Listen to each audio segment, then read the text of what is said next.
الله ربي والإسلام ديني ومحمدا رسول الله ويقيني.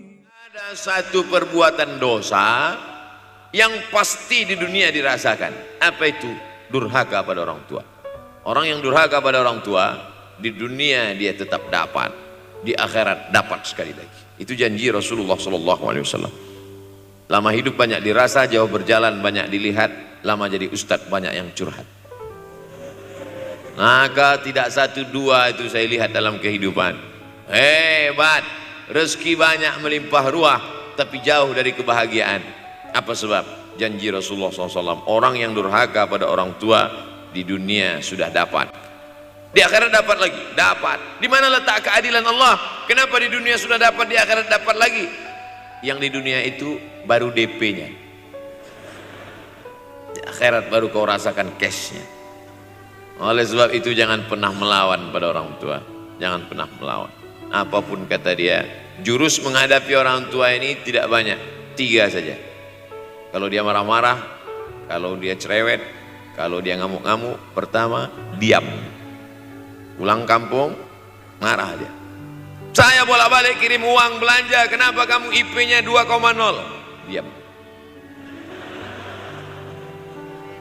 Yang kedua, diam. Yang ketiga, diam. Kalau belum bisa membahagiakan, jangan susahkan dia. Kalau belum bisa menunjukkan prestasi, jangan susahkan hatinya. Jangan sampai belum ketemu dengan wajah kita pun dia sudah susah hati. Baru nama kita muncul di HP-nya, kumat darah tingginya. Bunyi handphone dia lihat nama kita di situ, langsung berubah detak jantungnya. Karena ternyata bukan nama kita di situ dia buat. Siapa? Troublemaker. Oleh sebab itu jangan susahkan orang tua. Saya tidak ujuk-ujuk langsung jadi ustadz. Saya sempat jadi mahasiswa terlama di dunia. Saya kuliah di Mesir tahun 1998 sampai 2002. 4 September 1998 menginjakkan kaki di Kairo. November pulang tahun 2002. Tidak pernah sekalipun saya menyusahkan orang tua saya.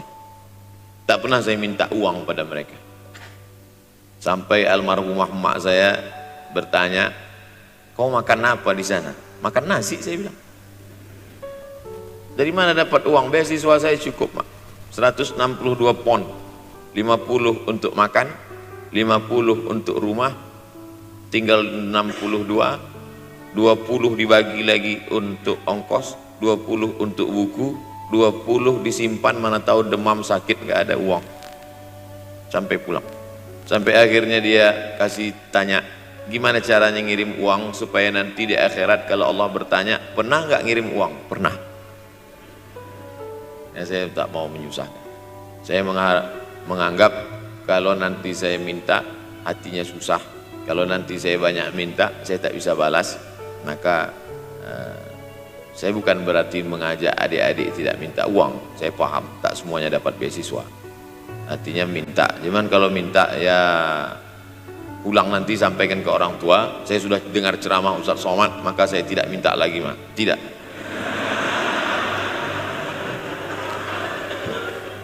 Tapi tolong dirapel setahun sekali aja.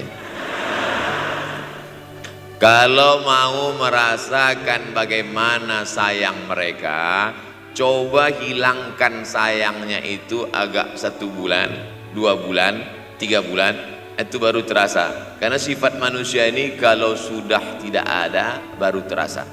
Judul lagu Roma. Kalau dia masih ada di depan mata kita, masih dekat dengan kita, kita merasa dia biasa-biasa saja. Tapi kalau dia sudah tidak lagi ada, itu barulah. Oleh sebab itu coba kalau mau merasakan, kasih tahu dia, Papa, Mama, untuk biaya kuliah saya 1 semester ini tolong jangan kasih dulu. Saya mau jual koran dulu. Saya mau kerja di Dorsmir dulu. Saya mau kerja loper dulu. Saya mau susah-susah dulu. Ketika saat kita tahu susahnya itu, tetes peluh keringat, air mata, di situ baru kita tahu, oh ternyata perjuangan mereka ini luar biasa. Saya tidak bicara ceramah saja, tapi dalam kehidupan saya pribadi dulu saya laksanakan, saya pernah buat, saya pernah kerjakan. Tapi tidak saya rencanakan itu, saya harus begini, tidak. Memang bagian dari takdir hidup. Mungkin tidak minta uang itu karena jauh ke Mesir. Kalau seandainya dekat, sering juga minta. Nah, memang dikondisikan saya untuk terbang jauh ke Mesir. Lalu kemudian setelah jauh itu tidak meminta, tapi kemudian setelah pulang berjumpa sempat bersama orang tua. Bulan Maret 2019 kemarin baru meninggal dunia ketika saya sedang ceramah di Madura. Pulau Madura, diundang oleh sahabat saya, kakak kelas di Mesir dulu, Dr. Fauzi Tijani. Dan pagi itu rencananya mau ziarah ke makam Kiai Khalil di Pulau Madura. Begitu mau ziarah, langsung dapat SMS, segera pulang karena orang tua meninggal dunia. Akhirnya saya langsung ke airport Surabaya dan langsung pulang. Sebelum malam sudah tiba pemakaman. Artinya apa? Penyesalan panjang, kenapa tidak mencium tangan orang tua, kenapa tidak? Karena saya pikir masih lama ya. Ini satu kekeliruan. Di mana-mana selalu saya sampaikan, jangan pernah berpikir usianya masih lama walaupun dia sehat. Karena sehat walafiat, tidak ada kurang satu apapun. Masih lama.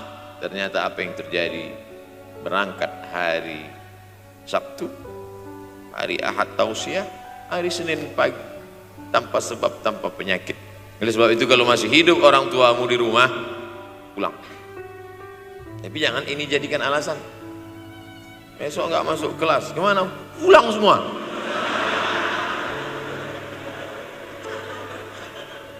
Pulang sesuai dengan kondisi, situasi dan keadaan. Pulang. Kalau masih bisa membahagiakan dia apa makanan kesukaannya, belikan. Suka makan apa dia, belikan. Itu yang dia inginkan. Andai kita gendong dia dari Yogyakarta berangkat ke kota Makkah, sampai di Makkah tawaf 7 putaran, dari Sofa ke Marwah, pulang lagi ke Jogja, belum tentu dapat membayar sekali teriakan dia saat mengeluarkan kita ke alam dunia. Jadi banyak orang terlalu membanggakan. Saya sudah banggakan dia Pak Ustaz, saya sudah bayarkan ONH-nya. Berapa? Baru DP aja. Sudah merasa berbakti kepada orang tua? Belum. Makanya digunakan kata birrul walidain. Kenapa Allah tidak menggunakan kata husnul walidain? Hasan baik, jayyid baik, thayyib baik, khair baik, tapi yang dipakai birrul walidain. Hanya satu-satunya kata untuk orang tua dipakai birrul walidain, karena kata birru adalah sifat Allah SWT. Makanya di antara asmaul husna ada al-barrut tawwab. Allah yang punya sifat itu. Allahu Rabbi wal Islam dini wa Muhammadan Rasulullah.